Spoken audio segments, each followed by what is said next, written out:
sustancia LPasa que permite la salida de los hidrógenos, los protones y la entrada de potasio. Los receptores H2 que están acoplados a GS es más o menos lo mismo, pero activan la vía del AMPC-PKA y activan la bomba, o sea, estimulan la bomba. Y después las GI, que son las prostaglandinas y las somatostatinas, van a inhibir esta vía del AMP cíclico y entonces harían como una disminución en la secreción de protones. Y al mismo tiempo vamos a tener los canales de cloro que sacan cloro a la luz, y en la luz de la cripta se formaría el ácido clorhídrico.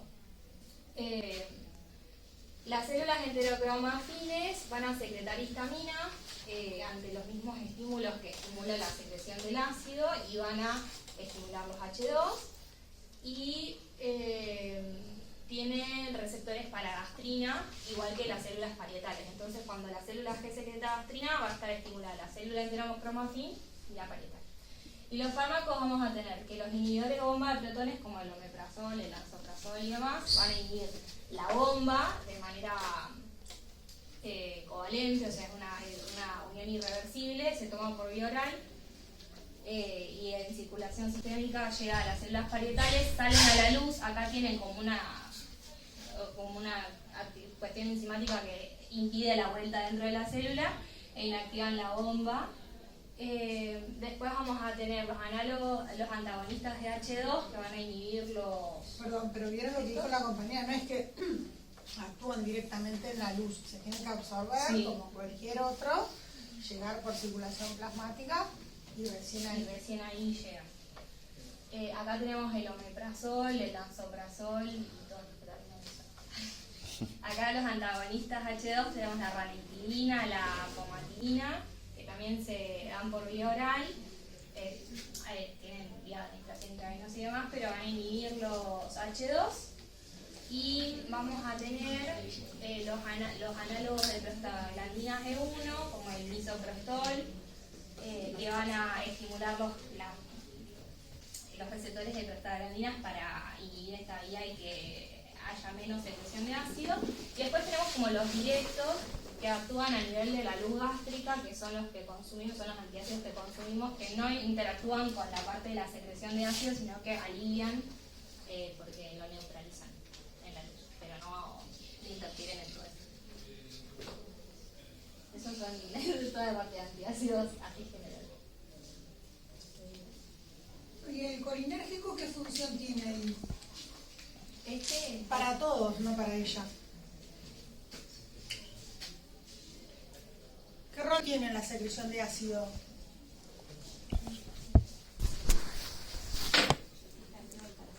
Piensen que es parasimpático, por lo tanto, ¿qué les parece? ¿Aumentaría o disminuiría la secreción? ¿Y cómo la aumenta? Porque es verdad, el parasimpático aumentaba todas las secreciones, ¿no? Por la vía de la GQ y la IP3. ¿Dónde proteína G? Bueno, podría directamente por el M3 a nivel de la célula parietal, ¿sí? Ese podría ser un mecanismo. ¿Y algún otro? ¿Solo por eso aumentará? no. Ahí creo que No, porque también estimula la célula enterocromafines y ahí libera histamina a la célula enterocromafines. Bien. Muy bien. ¿Sí? Tiene varios mecanismos. Me serviría pensar en la administración de alguna droga que tenga efecto antimuscarínico para reducir las secreciones. sí. ¿Y cuál usan? ¿Por qué no pusieron ninguna ahí?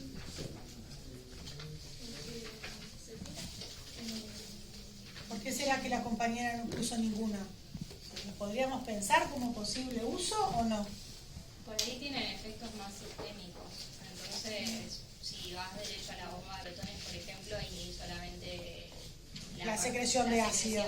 Sin tener el resto de los efectos adversos. ¿Qué efectos adversos podría tener? También como un anticolinérgico voy a tener todo lo que estamos viendo ya hace bastante tiempo. El sistema nervioso, bueno, psiquiatra, Visual. visual. O sea que lo que limitaría en gran parte sería, no solo que no sería más eficaz, sino que además, claro, porque la secreción de ácido también puede estar estimulada por prostaglandinas, por otros mecanismos, o sea que no estaríamos bloqueando todos los mecanismos y además, cuando realizamos la seguridad, tenemos un montón de efectos adversos que por ahí complicarían la adherencia al tratamiento, ¿sí? Y también esto, como decía recién la compañera, yo estoy inhibiendo directamente acá. Y si la inhibición esta, como dijo ella, es covalente o irreversible, ¿qué consecuencias o beneficios podrá traer? Y que puedo tener 2 o 3 semanas hasta que cumpla ya, digamos, la función, porque puedo tomar un día, pero no se inhiben el 100% de todas las bombas, digamos. Tiene que pasar 2 o 3 semanas para que haya un 90% de bombas inhibidas. O sea, en un primer momento sí sentí una mejoría, pero la gran mayoría aparece en las 3 semanas. Tiempo. Y además, claro, digamos, la recuperación de la acidez o de la secreción de ácido va a depender de la regeneración de las bombas. Algo parecido a lo que sucedía con quién, que también al inhibirse. Lo que pasa que, bueno, en este caso es una célula nucleada, o sea, sintetiza nuevas bombas, que probablemente debe ser lo que sucede, ¿no? Sí. Se sensa como la caída de la secreción de ácido y se estimula la transcripción para la síntesis de nuevas bombas, ¿no? Pero como con las plaquetas. Claro, con las plaquetas, lo que pasa es que la plaqueta al no tener núcleo duraba lo que, digamos, la inhibición la había arriba de la plaqueta, acá no, porque esta va a tener la posibilidad de resintetizar nuevas bombas. Bien, ¿en qué situaciones estaría indicado, o sea, bajo prescripción médica? Yo les contaba el lunes en el teórico que los inhibidores de la bomba, por una disposición del gobierno nacional, o sea que depende del ANMAT, ¿sí? A partir de mayo, los inhibidores de la bomba son de venta libre, todos, ¿sí? En las dosis más bajas. Omeprazol, esomeprazol, pantoprazol, lansoprazol, casi todos, ¿sí? Y sus dosis bioequivalentes, digamos. Con lo cual, esto quiere decir que no se requiere, antes había también de prescripción, de venta libre, pero no todos. Había omeprazol de venta libre, omeprazol de venta bajo prescripción médica. Hoy ya todo en teoría, por lo que yo leí en la normativa, decía a partir del otro día que se emite la nueva normativa, rige la ley. La resolución, no sé bien cómo hacer. Bueno, cuestión que hoy, digamos, no deberíamos realizar recetas, porque la obra social tampoco lo cubriría. ¿Sí? No sé qué está pasando en la farmacia, Eso, pero eso no. o sea, si va con orden, chao, paga venta libre. Es venta libre, sí. La de menor dosis. Sí, está La bien. de dosis más alta no. Claro, lo que pasa es que, ¿qué pasa? La gente que viene con el cuento ahora, no, porque el omeprazol tiene que ser de 30. Sí, bueno, pero ¿lo tenés indicado o no? O sea, yo soy de las que me tomo el tiempo para desprescribir. O sea, yo digo, no hay mal que por bien no venga, digo, bueno, hay mucha gente, recién le contaba a Lucas, hay mucha gente que cuesta mucho esto, lo de la retirada, porque ahora después vamos a charlar cuáles son los posibles efectos adversos por el uso crónico y a largo plazo, pero bueno, hay mucha gente que si no le cubriría la obra social, tal vez él opta por no pagarlo, porque realmente hay que ver cuál es la indicación. El tema es cuando realmente está la indicación, ¿sí? Que está la hemorragia digestiva, enfermedad por reflujo, cuando hay realmente una indicación clínica. Yo creo, no sé si hay estudios o no, o hay alguna evaluación en relación a eso, pero creo que no sé, más del 50% es automedicación, policonsumo, porque la gente dice tomo 2, entonces necesito un protector gástrico, sin ninguna indicación con criterio, ¿no? Bueno, ¿y cuáles serían los efectos adversos? ¿Por qué intentaríamos al menos evitar ese consumo masivo? Una cosa es como los AINES, o sea, una cosa es que uno lo consuma porque, bueno, tengo acidez, y 1 o 2 días, y otra cosa es que yo quiera recibirlo en forma crónica, que ahí estarían las consecuencias mayores. ¿Cuáles serían? Tenés hiperplasia de la célula enterocromafines que producen hipergasturinemia. Y además puede haber hipergasturinemia secundaria, porque ¿qué pasa? El organismo sensa esa caída, esa subida del pH de la luz, y entonces se va a hiperestimular la liberación de gastrina buscando la mayor secreción de ácido, ¿sí? Eso por un lado. ¿Qué deben ser las causas más frecuentes de hipergasturinemia? La secundaria, por consumo crónico de IBP. Sí. Lo de que si de ahí tenga riesgo, ¿no?, de que aparezca un gastrinoma, es poco probable, pero bueno, está como dentro de una de las teorías, ¿no? Los gastrinomas, por suerte, son súper... Pólipos gatos. Y después Sí, está también.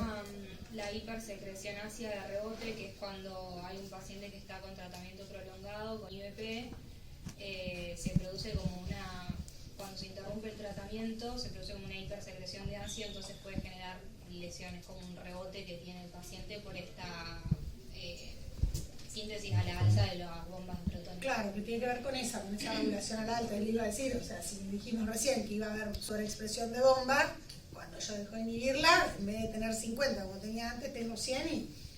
¿Sí? ¿Qué más? Y después, bueno, náusea, dolor abdominal. Pero en diarrea. general, digamos, desde el punto de vista de la seguridad, sí, Citopenia. Son son más bien tolerados. Sí, y son tratamiento de primera línea para el reflujo gastroesofágico y para todo lo que es úlceras pépticas. sí, y después lo otro sí está asociado a la gastritis, o sea, y documentada asociada al helicobacter. Sí. ¿Sí? El helicobacter vieron que, digamos, el contagio es mano-boca, entonces si el paciente lo documentamos o se le hace la endoscopía porque estaba muy sintomático y hace el tratamiento, después no hay indicación de repetir porque de hecho puede volver a estar colonizado. Si no tiene síntomas no se trata. ¿Sí? Y por ejemplo, si imagínense una persona que está tomando crónicamente IVPs, le piden un hemograma, ¿les llamaría la atención algo? O Citopenia, no. Trombocitopenia. citopenia y si no, ¿qué otra cosa? ¿Qué pasaría con los glóbulos rojos, por ejemplo? Sí, anemia megalobláctica. ¿Por? Por ejemplo. Porque disminuye La la absorción de vitamina B12 y de yodo. Podría dar, por ejemplo, anemia. ¿Sí? No es lo más frecuente, pero tranquilamente podría pasar. Y después, hablando de leucopenia que decían ahí, algo de lo que puede asociarse es infecciones. Sí. ¿Por Aquí- qué? Lo que les pregunta Lucas. Por el ácido que... Claro, La acuérdense el ácido que- es una barrera. Acuérdense que además de la digestión, el ácido es una barrera. Por lo tanto, evitar un mecanismo de defensa podría dar tranquilamente una infección. Y otra cosa, en pacientes menopáusicas sobre todo, fracturas por la disminución de la absorción de calcio. Eso también podría ser una posibilidad. Demencia se ha descrito, aunque ahí les tengo que confesar que el mecanismo no lo sé. Dice que Pero es por sé la que está inhibición de la CYP que impide. Algo sí, pero la verdad que no lo sé exactamente el porqué. Sé que está descrito. Dice que acá dice que es un inhibidor del CYP1219 y Ese. disminuye el aclaramiento del disulfiram y el Bueno, ahí ya no sé mucho. Y que tendría que Pero ver sí. con algo de la formación de la amiloide. Claro. Me parece que sí. Lo del calcio que decía Lucas, ¿cómo era? Que lo charlamos en el teórico. Uno era por disminución de la absorción y después otra teoría que aumentaba, o sea, como se censaba hipocalcemia, aumentaba la secreción de PTH y... Claro, Algo en así. realidad esta modificación del pH altera la absorción de calcio. Entonces, Claro. si la absorción de calcio se reduce, hipocalcemia, eso sería lo que dice Lola, se activaría la liberación de PTH para tu hormona y eso estimularía la resorción ósea. ¿Sí? Otro de los mecanismos que, bueno, estaba planteado como una hipótesis, pero que no está demostrado, es que aparentemente habría una bomba similar a esta No, osteoclasto. a nivel del osteoclasto, a nivel del hueso. Y que esa bomba lo que haría sería como sí, favorecer un medio ácido en esa zona del entorno del osteoclasto que facilitaría, digamos, la regeneración. Al no tenerlo, como que se altere la balanza, resorción estaría como alterada. Pero bueno, no está comprobado, pero bueno, se ha visto que se llama, ¿cómo se llama la enzima? Ahora no me acuerdo. No, vacolina, algo así me sale. Algo así. Algo así. No, bueno. Pero bueno, otra de las hipótesis. Yo les había comentado, otros años les había traído el estudio observacional, que, digamos, si bien son estudios observacionales, yo agarro a todos ustedes, y los divido en dos grupos. Igual cantidad de mujeres, igual cantidad de varones, más o menos los mismos tratamientos, las mismas comorbilidades, y los sigo en el tiempo. ¿Sí? Después de 2 o 3 años, ustedes que recibieron inhibidores de la bomba y ustedes que no, y veo que ustedes que recibieron inhibidores de la bomba tuvieron más registro de fracturas. a un estudio observacional no puedo decir que por el consumo del IVP se fracturaron más, pero sí me permite plantear una hipótesis y realmente estudiarlo a través de un estudio experimental. ¿Sí? ¿Y cuál sería el estudio experimental? Para demostrar causalidad. ¿Ensayo clínico controlado? Claro. ¿Sí? Porque ahí, como justamente controlo, randomizo, lo hago doble ciego y demás, puedo controlar las variables y puedo, si encuentro diferencias, atribuir causa-efecto. ¿Sí? Así como busco reducir incidencia de infarto o miocardio, podría buscar reducir incidencia de fractura. ¿Sí? Bien, y desde el punto de vista de la seguridad, en general son bien tolerados, ¿sí? Me parece que el mayor inconveniente podría ser que justamente los más consumidores de IVP son los pacientes añosos, y los que más riesgo de fractura tienen son los pacientes añosos, o sea, sobre todo las mujeres, y cada vez, digamos, vamos perdiendo densidad mineral ósea, y ni hablar si a eso se le agrega el sedentarismo y todo, no es algo menor.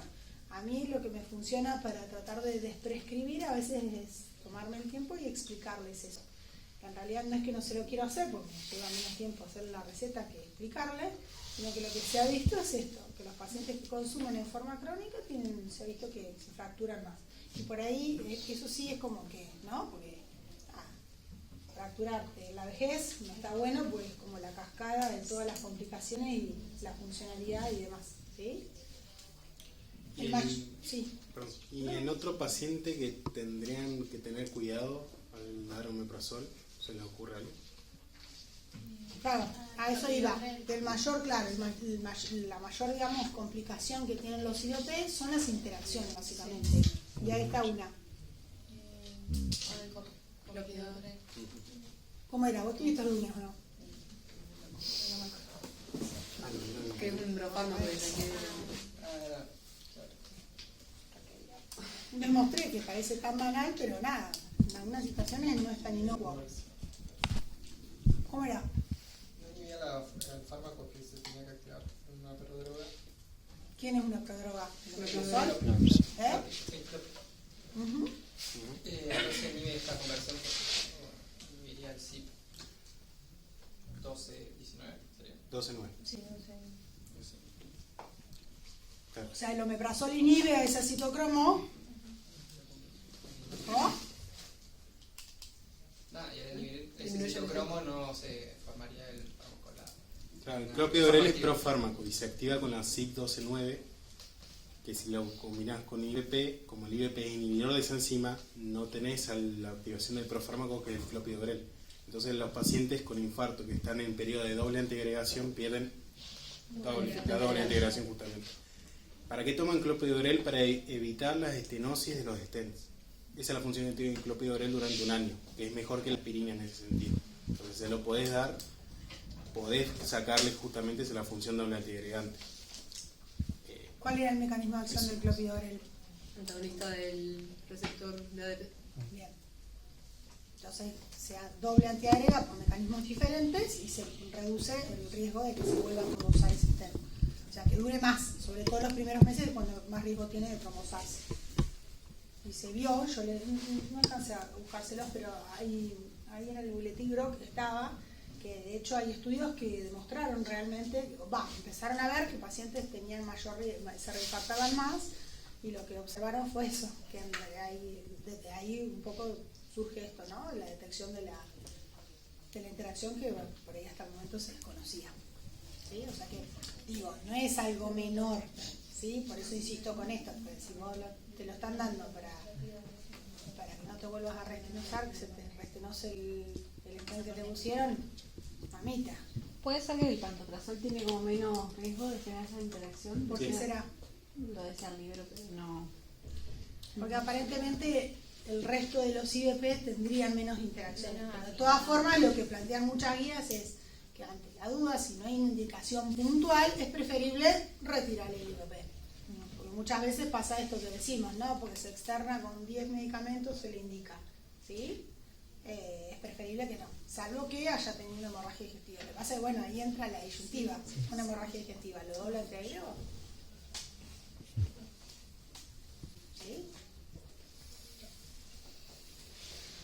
Bien, ¿y alguna otra interacción más? Habíamos dicho. El metotrexato. ¿Qué pasa con el metotrexato?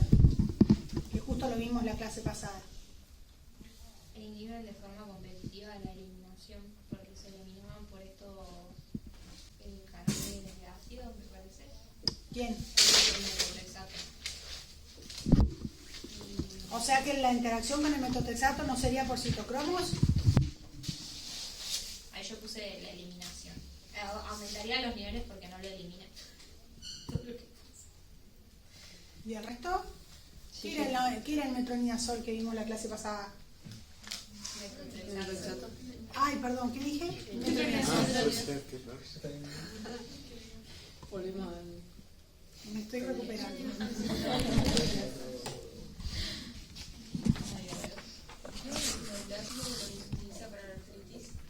¿Y cuál era el mecanismo de acción? Así ya vamos repasando. Inhibía la dihidrofolato reductasa. Ujú. Y entonces, además de eso, que se podría acumular más en metronidazol, ¿qué otra posible interacción o efecto adverso podría aparecer con más frecuencia? La anemia. Claro, de los megaloblastos. ¿Sí?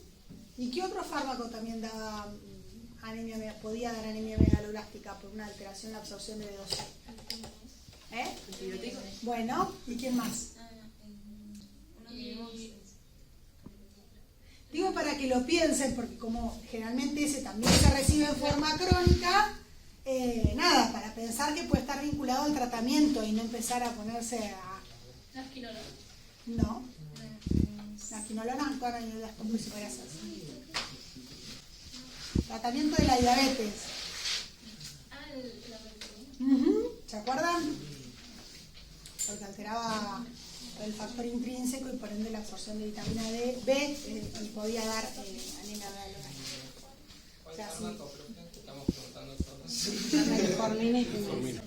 Estos días así son peligrosos porque no captan todo, escriben cualquier cosa y después encima dicen, lo dijo la profe. Por supuesto que yo me puedo equivocar, como recién que cambio una palabra y demás, porque de hablar rápido y demás, pero a veces pasa esto, por eso siempre les digo. Bueno, ¿qué más? ¿Algo más? Y en conveniencia, cuando analizan la conveniencia del omeprazol, Son ¿vías de tiene administración?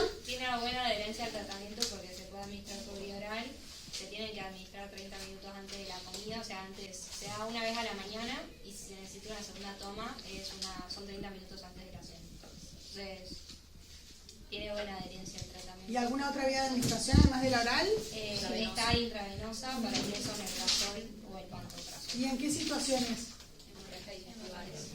Claro, un paciente que ingresa por guardia con sangrado, ¿sí? Obviamente es bastante costoso, con lo cual van a ver que en general no es que le van a poder indicar el inhibidor de la bomba a cualquier paciente, ¿sí? Y en el caso de que se quiera hacer profilaxis, ¿qué opción hay para administrar por vía endovenosa? Vamos a empezar a llamar. Omeprazol. ¿Cómo? El omeprazol. No digo por vía endovenosa. Digo, ustedes recién me decían, una de las indicaciones de la administración endovenosa es si el paciente hace una hemorragia preventiva, ¿sí? Un sangrado activo, que reduce, ¿sí? o favorece la cicatrización y el cese del sangrado. Lo que digo es, si el paciente no estuviera con una hemorragia, realmente, por más que ustedes le quieran indicar, porque lo tengan internado, digo, iatrogénicamente, ¿no? Si le quieran indicar un IVP, van a ver que en general no se los van a dejar prescribir con mucha facilidad porque hay poco, más ahora, y en general se lo guarda para esa situación, porque es mucho más caro. ¿Qué opción hay? Puede ser la ranitidina. ¿Y la ranitidina cómo sería el mecanismo de acción? Ella es Teresita.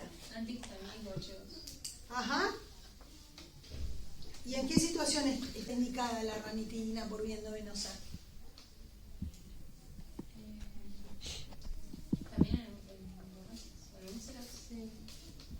¿Y se acuerdan qué hace en esa situación? Acuérdense que la ranitidina ya está prohibida de vía oral. Sí, por su efecto. ¿Por qué era eso? Neoplásico. Entonces, está permitida darla, ahora solo intravenosa. ¿Y en qué situaciones se les ocurre? Decían. Lo dan como protector gástrico, ¿en qué situación se acuerdan? Bien, internación. Bien. ¿Y cómo qué? ¿En qué patología? ¿Te la dijeron recién? Por ejemplo, úlcera duodenal, generalmente la sangrante. ¿Y cómo protege eso al estómago si es protector? Yo tenía que disminuir la secreción de factor intrínseco y de persinación. Ajá. Fuerte, que no se te... Que les decía que disminuía la secreción de factor intrínseco y de persinógeno, entonces disminuye, es como que anula la secreción basal de ácido. Bien. Entonces, imagínense, estamos en una úlcera. La úlcera puede ser, no sé, por AINES, por Helicobacter pylori, por qué se le ocurre. La cuestión es que la úlcera va a verse lesionada si hay secreción ácida. Entonces, yo inhibiendo la secreción ácida, facilito la cicatrización, ¿sí? Y el cese del daño. Esa es la primera razón. Y la segunda razón de darlo, ¿cuál es? Que lo que hace al disminuir al aumentar el pH, disminuyendo la secreción ácida, es favorecer la función plaquetaria. Entonces vos lo que querés hacer, además de cicatrización, Claro, no disuelve el coágulo. no disolver el coágulo. Entonces por eso se tiene que dar intravenoso, para aumentar el pH y favorecer la coagulación. Y segundo, para aumentar el pH para evitar que el ácido dañe más la úlcera. Por eso se lo deja como protector. Y obviamente al paciente lo deja en ayunas, ¿no? Por supuesto. Sí. Creo que esa es la función más importante. ¿Y hay algo que la sustituye por vía oral? ¿Algún anti-H2? Para vía Famotina. oral, Famosa. ¿Qué quedó? Uno de los nombres comerciales más famosos quedó el mismo nombre, reemplazó la Rani por la Famotina. ¿Sí?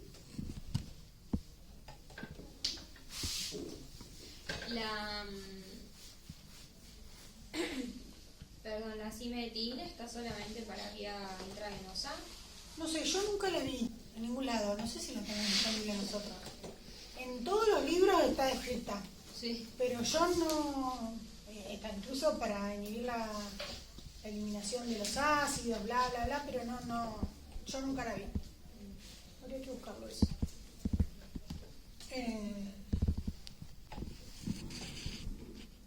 Bien. ¿Dijiste lo de las úlceras de Cullin? ¿Eso es Cushing? No, dije úlcera duodenal gástrica. Por ahí lo de las úlceras. ¿Y los efectos adversos de los anti-H2? ¿Es el perfil de seguridad? O sea, en eficacia, ¿son iguales o más eficaces para el tratamiento de las úlceras gástricas, por ejemplo? Para el tratamiento de las úlceras yo había leído que son eficaces los dos, pero que se prefieren los IVP porque... A ver, ¿cómo era? Que se preferían los IVP por una cuestión de la cicatrización, porque promovían una cicatrización más rápida que los antagonistas H2, pero que se pueden usar los dos, no es que solo IVP.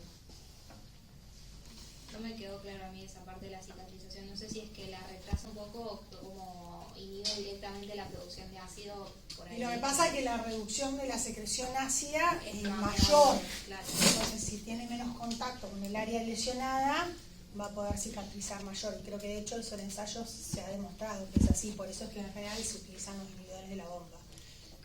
Y para el tratamiento del Helicobacter pylori, También se prefieren los IVP. ¿cuánto tiempo? La terapia era de 14 días, al principio con los 3 antibióticos. 2 antibióticos más este. Dos antibióticos más este. ¿Por qué se asocian 2 antimicrobianos? ¿Por la resistencia? Sí, porque el Helicobacter se genera rápidamente resistencia. ¿Sí? Sí, son 10 a 14 días Pero de la triple. de la triple. Después continúas con los IVP. Y el IVP sí sigue, creo que eran como... Si es gástrica, si la úlcera es gástrica, son 6 semanas. Las primeras 2 semanas usas la triple y continúas las otras 4 con IVP. Claro. Que sea de dosis simple o dosis doble, digamos. Ahí ya depende. Pero si la úlcera es duodenal, son solo 4 semanas. 2 semanas con los triple y 2 semanas con el IVP. ¿Qué otra indicación habría obligada, digamos, de administrar inhibidores de la bomba?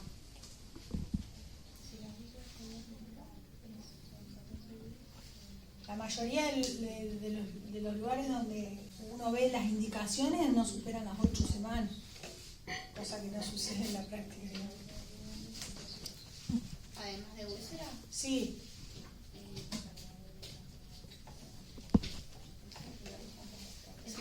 Esofagitis por reflujo. ¿Por qué la esofagitis por reflujo?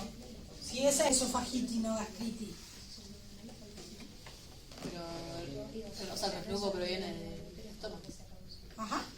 Para disminuir las secreciones ácidas y ese pH ácido no afecta a la mucosa esofágica. No continúe, claro, lesionando ahí el tercio superior del esófago. Bien, ¿alguna otra indicación? ¿Para qué? Perdón. Para el IBP. Habíamos dicho en gastritis y el de Solinger-Ellison. Ah, está para el síndrome de Solinger. Bueno, ahí probablemente la indicación sea crónica, a menos que bueno, se resuelva si es por un gastrinoma, esofere y demás. Pasa que muchas veces, digo que está un poco frecuente, yo no vi nunca ninguno, pero lo que se habla es que a veces no hay una sola localización, entonces, por más que lo operes, tenés chance de que tenga otros, en otras localizaciones. Puede ser pancreática, ¿no? Y otra indicación.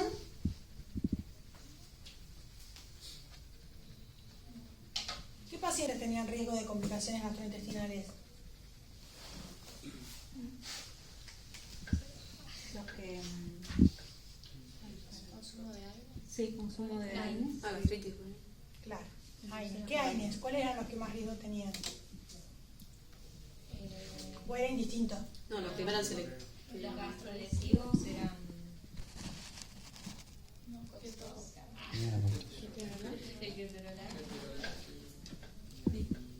O sea, los inhibidores de qué, COX.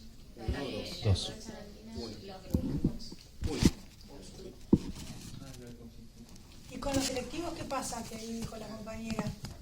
No, pero era al revés lo que iba a decir. ¿Qué era lo de los O sea, se iba a preferir selectivos porque inhibían a la COX-2, pero no, o sea, no es útil porque también tenía más complicaciones cardiovasculares.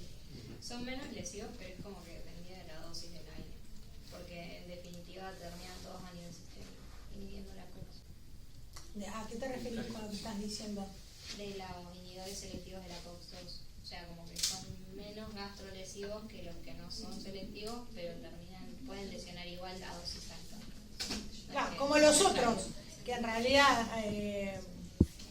¿cuál es el inconveniente de los selectivos de la COX-2? Está bien, no te producen las complicaciones gastrointestinales, que un poco tratando de solventar eso aparecen. Aumentaban el riesgo cardiovascular. ¿Por qué era eso? No, lo del balance. ¿El desbalance entre qué? Agentes trombóticos. ¿Qué ciclooxígenas inhibe ese? Al ser selectivo de la COX-2 inhibe más la endotelial sin inhibir la plaquetaria. Y entonces tendría el efecto ese protrombótico. ¿Sí? Entonces, si el paciente por alguna razón va a recibir en forma crónica antiinflamatorios no esteroideos, debería recibir inhibidores de la bomba. En el caso de optar por el tratamiento crónico con antiinflamatorios, lo mismo, habrá que optar la menor dosis posible, porque por más que no sean selectivos, si yo doy dosis altas, ¿de qué aumentaría el riesgo de los AINES, además de las complicaciones gastrointestinales? ¿Y qué más? Y las cardiovasculares, porque para los no selectivos también a dosis altas, cuando se han visto tratamientos con dosis altas de diclofenac, también aumenta el riesgo cardiovascular. ¿Sí? O sea, por eso hoy en general el tratamiento crónico con AINES, salvo los más seguros, los menos gastrolesivos, que entraría bueno, ahí en el ibuprofeno y o el paracetamol, que en realidad no tendría efecto antiinflamatorio, serían como para el uso crónico de forma segura. ¿Sí? ¿Cuál era la dosis máxima diaria de diclofenac? Porque se vende hasta el 75 miligramos. Claro, yo he visto pacientes tomar 75 cada 8, es un montón. Paciente añoso estoy hablando, ¿eh? Claro, pero cada 12 se toma. Se toma, sí, se indica cada 12 y viene de 50 y de 75. Claro, de 75. Sí. Yo generalmente no uso nunca UCI 75 cada 12. Claro. Una cosa es esto, como siempre decimos, me duele una cefalea, una odontalgia, algo agudo, que es hoy, mañana lo sumo. Otra cosa es para la artrosis, ojo con eso, porque cuando Sí, uno sí, ahí no. inicia el AINE para la artrosis, nada, un viaje de ida. Claro. ¿Sí? Porque si le funciona después, No lo sacamos. Sí. cuesta un No, montón. era para un tratamiento crónico. Que se va paracetamol y diclofenac. Aparte, algunos sí que tiene techo terapéutico, lo saben. Claro. Hasta funciona hasta. Sí, a veces en estos pacientes el dolor crónico es preferible indicar un opioide débil. Claro. Después tenés que los colegas le dicen que eso genera adicción, entonces viene el paciente con miedo y en realidad a veces es menos agresivo. Claro, pasa que si tenés doble terapia de AINES, por ejemplo, es mejor un opioide leve. Una dosis bajita, en última le coadyuvás, o sea, le dejás un AINE en dosis baja, porque también te permite usar menos dosis de AINE. Un AINE en dosis baja y le das con opioide débil y evitar la complicación del gastrointestinal, los cardiovasculares, la nefrotoxicidad, la insuficiencia renal aguda, porque Claro. también, ¿sí? La hipertensión, ¿sí? Bueno,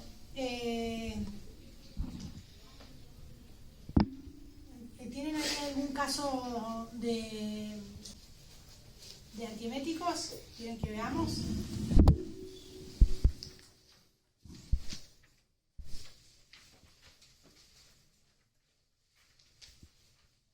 Quiero leer.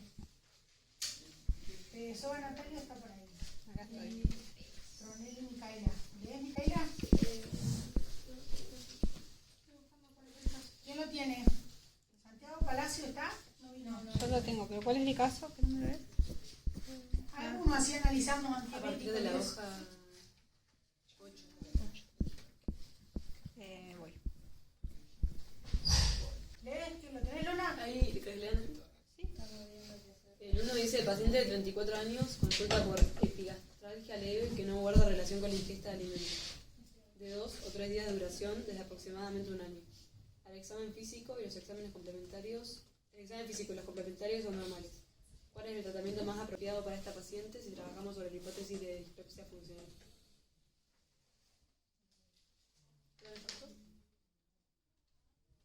Bueno, ese diagnóstico generalmente se llega después de, bueno, la verdad, así se hizo muy prolongado.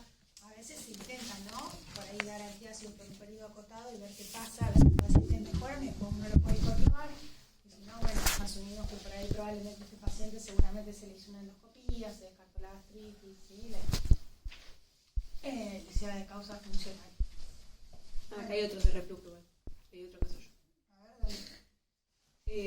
Dice, un hombre de 50 años de edad presenta antecedentes de acidez prácticamente a diario de 10 años de duración y episodios nocturnos de regurgitación y tos. No tiene disfagia ni pérdida de peso. No fuma ni bebe alcohol. Y se indique las opciones terapéuticas para la enfermedad de reflujo y cuál es el objetivo del tratamiento. Lo que estábamos hablando. O sea, sí, claro, si se confirma, bueno, además si tiene la esofagite ni hablar, ¿no? Pero bueno, muchas veces también coexiste esto con la hernia de hiato. Vieron que a nivel del pilar diafragmático es bastante frecuente que conforme pasen los años, de hablarse de pacientes que tienen sobrepeso y demás, lo de la hernia, gracias, la hernia de hiato es bastante frecuente. De ahí que dé síntomas, bueno, ahí también, o sea, se trata o no se trata, si es sintomático. Pero bueno, a veces los pacientes escuchan eso o se les dice eso, no, y lo mismo. No, esto lo tomo porque tengo hernia de hiato. ¿Y tenés acidez, reflujo? No, como tengo hernia de hiato, tengo que tomar esto. ¿Sí? Y a veces de esto, ¿no? Bajar de peso, porque bueno, esa hernia puede evolucionar y yo he visto pacientes añosos con una hernia bien voluminosa intratorácica que bueno, muchas veces no se realiza tratamiento porque bueno, el riesgo es mayor que el beneficio, ¿sí?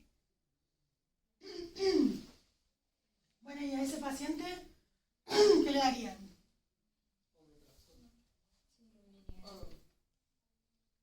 Un inhibidor de protones sería ahí 20 mg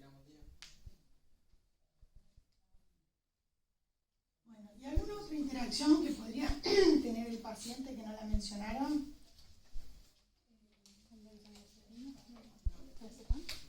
¿Con el diazepam? ¿Por qué con el diazepam?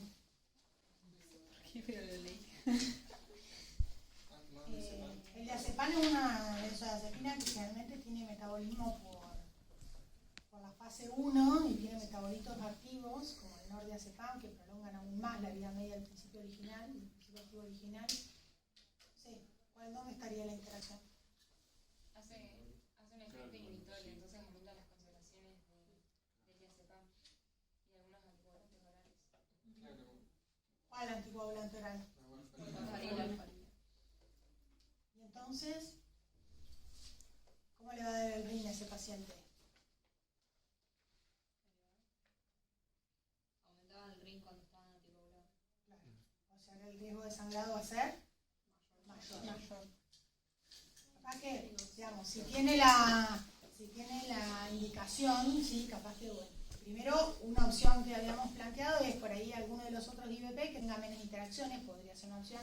A ver si la indicación está porque tiene la esofagitis, bueno, capaz que se pueda reemplazarlo por otro que tenga menos interacciones o estar más atento con esto, saber que le tengo que reajustar tal vez la dosis de la warfarina. Entonces le indico, le pido el coágulo y el rin y lo vuelvo a ver en una semana y veo si con la misma dosis que venía sigue estando dentro del rango, por lo cual está anticoagulado, o si tengo que readaptar, reacomodar, ¿sí? Uno no corrige ni busca lo que no sabe. ¿Sí? Bien. ¿Y alguna otra interacción? Con la fluoxetina habíamos dicho. Ajá. ¿Por qué era con la fluoxetina? Creo que también por el CIT, pero aumentaba la vida media de la fluoxetina, digamos. Y podía dar síndrome de serotoninérgico. ¿Y qué síntomas puede tener el paciente con síndrome serotoninérgico? ¿Cuándo le pueden sospechar? Los más leves, que son los más frecuentes, ¿cuáles son?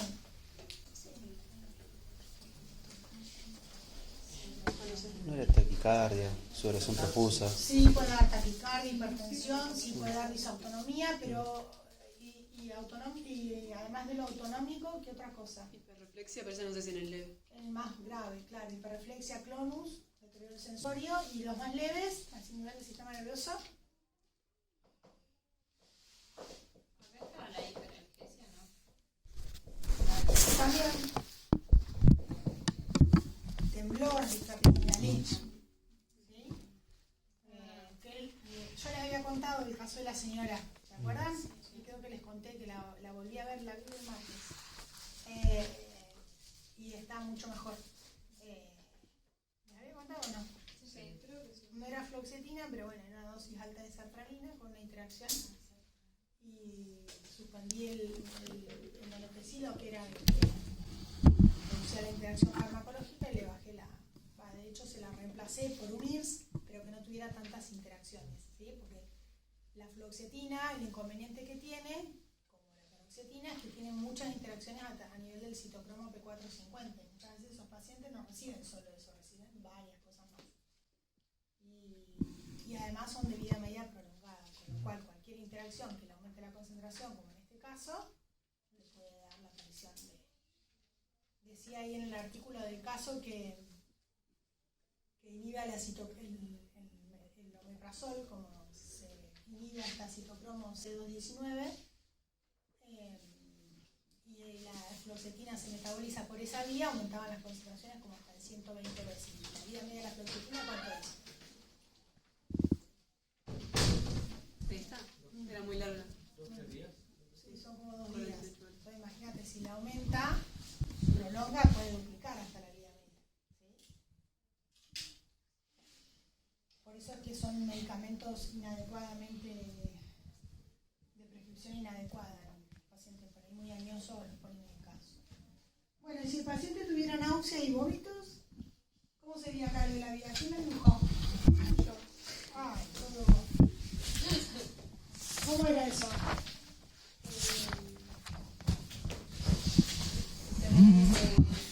Que por las toxinas ingeridas se van a estimular los receptores aferentes del nervio vagal en el estómago y van a estimular el centro de México que está en el tallo y la zona gatillo que tiene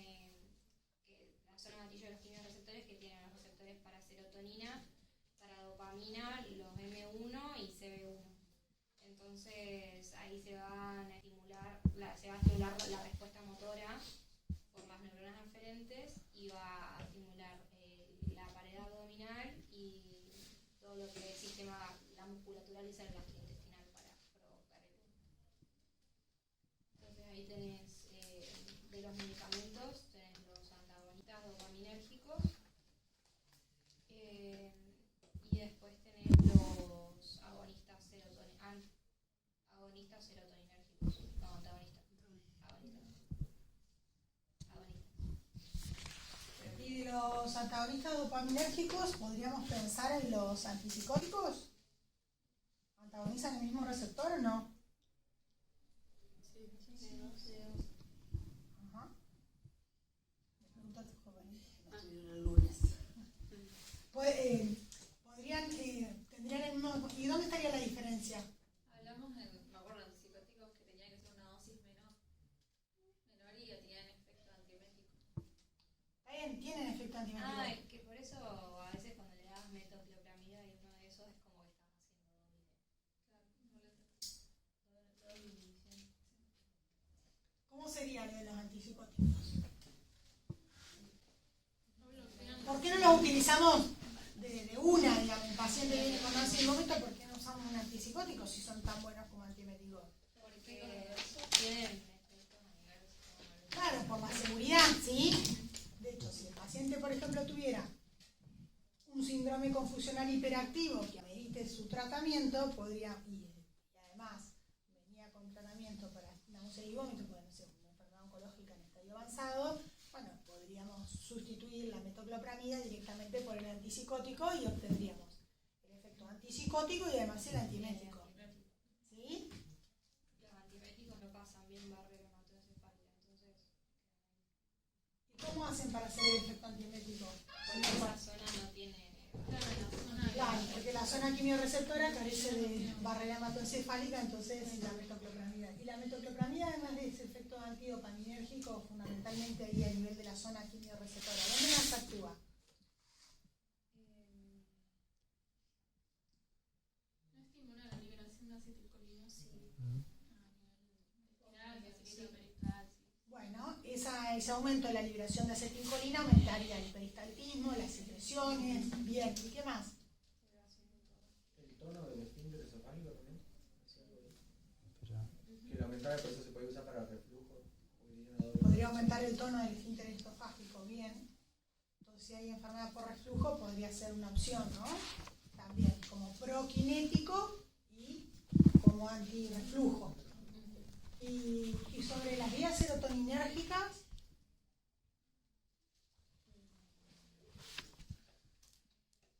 Puede provocar efectos extrapiramidales. bien. Entonces, pues. ¿Y eso por qué? ¿No dijeron que no atravesaba la barrera? ¿Eso es porque difunde o no? No sé, pregunto. ¿No es en dosis altas cuando lo hacen bolo? Sí, realmente aparece dosis más alta, cuando se utiliza en dosis alta, pues está bien, difunde mucho menos, pero difunde. O sea, como no difunde digamos, las concentraciones de la biofase no son suficientes, no se plantea como un antipsicótico. ¿Sí? Pero sí, algo difunde. Y en quienes es mayor el riesgo de que aparezca el extrapiramidalismo en población vulnerable. ¿Sí? En la población añosa y en la población pediátrica. ¿Sí? Por eso es que prácticamente se ha discontinuado su uso, claro, porque la frecuencia de aparición de extrapiramidalismo es más frecuente en uso pediátrico. Por eso es algo que, en una situación como extrema, no se indica metoclopramida en pediatría. Yo les contaba a los chicos que vienen gotas en concentración para adultos, para niños, vienen comprimidos sublinguales, vienen comprimidos para uso por vía oral y las ampollitas para uso parenteral, que se pueden administrar por vía endovenosa o subcutánea. Y nada, yo he visto enfermeros haciéndose la endovenosa para, no sé, estaban en instalación porque decían que tenían náuseas y vómitos, se hacían endovenosa, se la pueden administrar perfectamente subcutánea. Con mucho menos, sí, o sea, con mucho menos riesgo, porque la vía endovenosa, no, ¿sí? Digo para que lo tengan en cuenta y les había contado el caso de la señora que No, que los he visto haciéndoselo solos, o sea, la endovenosa. Bueno, se puede perfectamente, más de hecho, el cuidado paliativo y la vía subcutánea es una vía de uso frecuente y la metoclopramida perfectamente se puede administrar por esa vía. ¿Sí? Bien, ¿y algún otro de la familia de los prokinéticos como la metoclopramida? Ajá. ¿Qué diferencias tendría la doperidona? Que tiene menos afinidad por el resto de los receptores. O sea, es más específica de dos. ¿Es más específica de dos que de quién? Que el serotonina y el torrenón. Ah, entonces la metoclopramida tenía actividad serotoninérgica. Sí, es agonista del receptor 5-HT4. Y entonces, ¿y Y eso antagonista qué? del 3. ¿Eh? Y antagonista del 3. ¿Y eso que le da algún efecto adicional a la metoclopramida? Porque generalmente es lo que nunca nadie se acuerda. ¿Se acuerdan ¿Qué de hace los sedación? libros? ¿Le puede dar sedación? ¿O no? Sí, la sedación también podría ser por el dopaminérgico. Ah. Pero probablemente esté vinculado con eso, con el aumento, con el efecto prokinético, sí, el aumento de la secreción perital. Bien, y sobre digamos, sobre el mecanismo serotoninérgico, ¿qué grupo farmacológico tendríamos? Tenés la cisaprida. ¿Ese sería un antiemético? Es un prokinético. ¿Y por qué un prokinético no es un antiemético?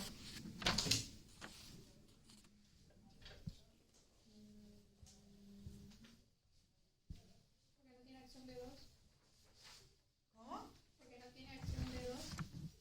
Antidóxido.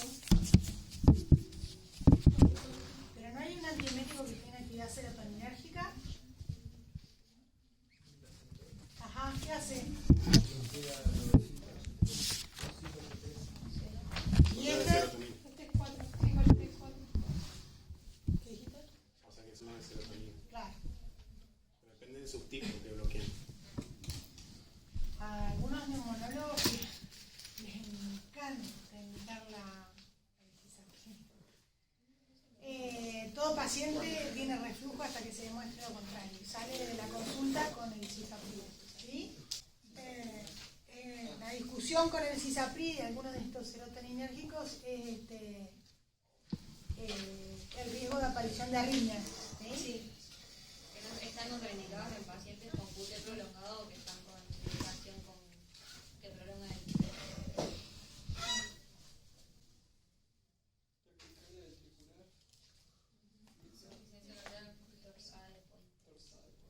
Más que nada para tener en cuenta que muchas veces estos pacientes que tienen todas estas cuestiones son pacientes añosos, polimedicados, obesos, diabéticos, hipertensos, tienen como un convito importante. Entonces, bueno, por ahí para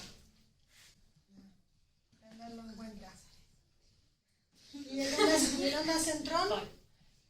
¿Cuál? Y el que decía el compañero, entonces no tiene efecto antiemético el cisapride. No, creo que no. ¿Y el onda centrón por qué tiene efecto antiemético? Había mucho que era por el subtipo, receptor. Ajá. Porque es el subtipo 3. Y además debe difundir, ¿no? Debe ser bastante liposoluble. ¿Y dónde antagoniza los receptores del tipo 3? ¿Solo en el sistema nervioso central? No, también a nivel periférico. ¿Y en qué situaciones? Está bien. Tiene, digamos, sería otro mecanismo por el cual se induce la emesis, ¿no? A través de estos receptores. Entonces, sobre todo en tratamiento quimioterápico que tiene alto riesgo de producir emesis, se podría asociar el anti-D2 con un antiserotoninérgico, ¿sí? Y después hay otro más ahí que no lo mencionó, no está escrito, que es el de la neuroquinina, ¿sí? Los MK1. También hay ahí un posible sitio de intervención farmacológico. Que de hecho, bueno, para los que tienen alto riesgo de producir emesis, hay algunos que producen en más del 90%, inducen la emesis. En esos casos se plantea la triple terapia, ¿sí? Bloqueando todos los mecanismos, temas que el onda centrón y los neuroquinina son, este último, mucho más nuevos, son bastante costosos. No sé cuánto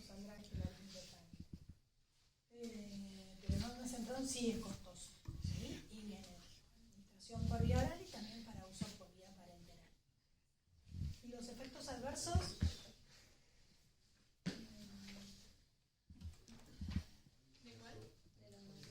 Constipación. Ajá. ¿Y por qué no era constipación?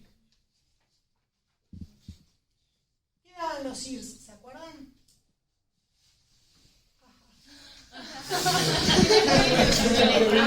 Es el último, vamos. Ya no me van a ver más, me van a tener. ¿Qué? ¿Quedaba? Claro, no, constipación no, queda el principal efecto adverso de los IRS. Náuseas, vómitos. Náusea, vómitos, diarrea. Que a veces era lo que limitaba su uso. Pero porque el efecto del contrapuesto aumenta las concentraciones de serotonina. La serotonina, a nivel del aparato gastrointestinal, tiene mucho que ver con las secreciones y la motilidad. Bueno, esto, la antítesis. ¿Sí? ¿Cómo? Porque es bloqueante del receptor. Ah, está bien, no te entendí, opiáceo. Sí, claro. Bueno, ya conecté todos fármacos. Nada, y además, fíjense que acá dibujo la contrarrera. Hay receptores del subtipo 3, que es lo que hacen los quimioterápicos, que estimulan a nivel del sistema nervioso central y también a nivel del plexo mientérico, ¿sí? Generan mucha irritación. Entonces, al bloquear, pues antagonizar todos esos receptores, que acá tenemos mucha densidad de esos receptores y a nivel del sistema nervioso central, tendría como un efecto antiemético, si se quiere, bastante mayor, porque con estos estaríamos solamente bloqueando la zona activa de receptores. Y todo lo otro que depende de las actividades serotoninérgicas quedarían. ¿Sí? ¿Quieren saber el precio del Ondan? ¿Cómo se llama? 1.844.590. ¿Eso quiere saber? 8,10. Mercado crédito. Son de alto costo, no lo vendemos. Para que se den una idea, cuando se utiliza en el tratamiento quimioterápico se indica cada 8. O sea que si es cada 8 son 3 al día, Viene 10 poquito. días son 30 ampollas. Es carísimo. Y buscar el... Un millón cada día. ¿Cómo era? Siempre lo debemos escribir. No, eso debe salir carísimo. No, no sabe. Lo mismo. Te digo. No le van a comer eso. Miren, es complicado. Una locura. Tengan en cuenta, chicos, que... Tengan en cuenta que... 14, pasa que el 1 es el logo celular. Tengan en cuenta, chicos, que esto yo lo he charlado la otra vez con una farmacéutica que estaba como auditora en una obra social, que si los ingresos de muchas de las obras sociales se mantienen, se congelaron, como el mío, por ejemplo, está congelado, o sea, lo que yo aporto a la obra social sigue siendo lo mismo que en el 2023. La medicación subió no sé cuánto, mucho más. Entonces, de hecho, hay algunas obras sociales que iban a bajar el porcentaje de cobertura porque dicen, nos vamos a fundir, porque no hay cómo solventar que eso siga funcionando. ¿Se entiende? Es terrible. Y el Aprepitar, 234.934. A ver qué... Este que viene, claro, este es bioral. Bueno, igual, carísimo. Y buscar la metoclopramida que te la tiran por la cabeza. O sea, metoclopramida no va a faltar nunca. ¿Sí? En general van a tener en todos lados. En cambio, por ahí los otros, nada, se van a priorizar para los tratamientos. Nada, la gente va a decir quimioterápico. Se va a pasar vomitando, bueno, que sí, nadie le va a sacar la posibilidad, siempre que haya, la posibilidad de darle el, ¿sí? Acá dice 10 miligramos caja ampolla por 3 por 2 mililitros. Bueno, cuestión es que sale 6.800. 6.000 pesos salen 3 ampollas, que en general se indica o cada 6 o cada 8. Nada que ver. La metoclopramida. Ellos son ampollas. Pero bueno. No dice cuántos lados. Bueno, ¿Dice la dosis? No. ¿alguna duda? Acuérdense siempre, chicos, que para el uso 20 debe ser. siempre plantear Parece que 20 miligramos. dentro de los distintos grupos, ¿no? Yo Para tengo tomar. distintos grupos. Para tomar. Ahí en la eficacia 20. puede que haya diferencias, más eficaz, menos eficaz, para alguna situación puntual es mejor uno que otro. Tengo que conocer cuál es la fisiopatología que me va a desencadenar la enfermedad. Esto aplica para todo.